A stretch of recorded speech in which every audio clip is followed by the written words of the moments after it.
"He is alive," said Geppetto. "But how?" Pinocchio happily explained all about the visit of the Blue Fairy. "A real boy," whispered Geppetto. "It's my wish come true. Cleo, isn't that wonderful?" Cleo leaped out of her bowl excitedly, and Figaro joined in the celebration. Then, after a while, they all went back to bed. The next morning, after breakfast, Geppetto walked outside with Pinocchio and handed him some books. "What are these for, Father?" asked Pinocchio. Geppetto pointed to the children passing by. "Do you see those children? They are going to school. Now that you're a little boy, not a puppet, you must also go to school," Geppetto explained.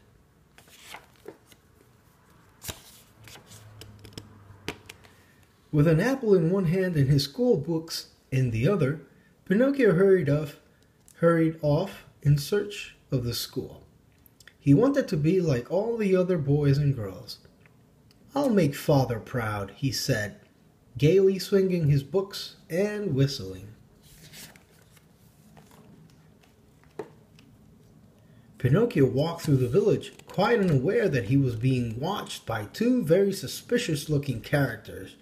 "Look at that!" the fox exclaimed. "A live puppet without strings. We can make a fortune if we sell him to Stromboli for the puppet show." The fox rubbed his paws together greedily.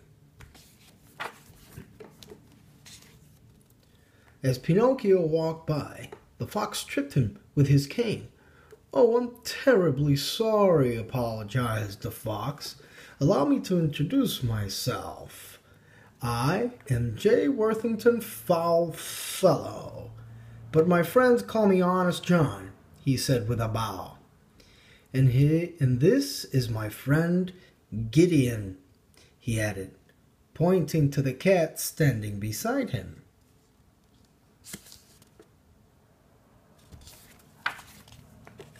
"How do you do?" replied Pinocchio politely. "I must go. I'm in a terrible hurry." "And where are you going?" asked Honest John. "Why, to school, of course," answered Pinocchio. "School?" sneered the fox. "Why waste your time going to school? A talented boy like you should be on the stage." "Do you mean be an actor?" asked Pinocchio with wonder. "Yes, just thinking of it. Bright lights, music, the roar of applause and fame." Gideon nodded his head in agreement. "Come with us," said the fox slyly. "We'll make you a star." Meanwhile, back at Geppetto's workshop, Jiminy Cricket was just waking up.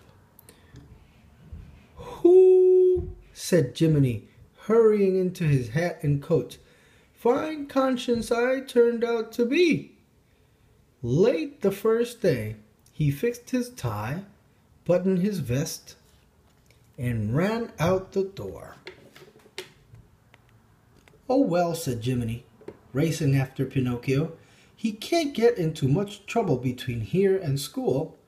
But just then, Jiminy saw Honest John, Gideon leading Pinocchio down the street in the wrong direction. "Hey!" called Jiminy. "Hold on there!" But Pinocchio didn't hear him. Jiminy yelled a little louder. "Hey, Pinocchio! Where are you going?" "Oh, hello, Jiminy," said Pinocchio. "I'm going to be an actor." "What?" asked Jiminy. "Now wait a minute, son. You can't go to the theater. Here's what you do," explained Jiminy. "You say thank you just the same.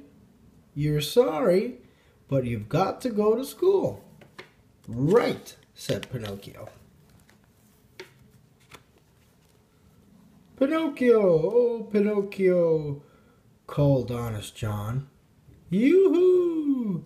Pinocchio heard his name, forgot all about Jiminy Cricket, and walked right into Stromboli's wagon. When Stromboli saw Pinocchio, he rubbed his hands together with a glee. A puppet with no strings, thought Stromboli. He will make me lots of money. That evening, Pinocchio made his stage debut. Jiminy Cricket had followed Pinocchio, and now he sat in the theater watching. Everyone seemed amazed to see a puppet without strings. When the show was over, the crowd applauded and threw gold coins at Pinocchio's feet. "Ah," said Jiminy, impressed. "They like him." The applause continued as Stromboli joined Pinocchio on stage. Pinocchio loved all the attention. He was stage-struck.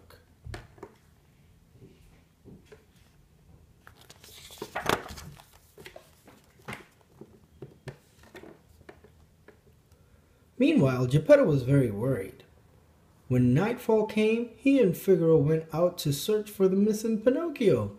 "What could have happened to him?" asked Geppetto, swinging his lantern. "Where could he be at this hour? Pinocchio!" Geppetto called out until his throat was sore. "Pinocchio!" But by sunrise, Geppetto still had not found him. That is the end of part 2, everybody. Stay tuned for part 3. I'll see you then, guys. Bye-bye.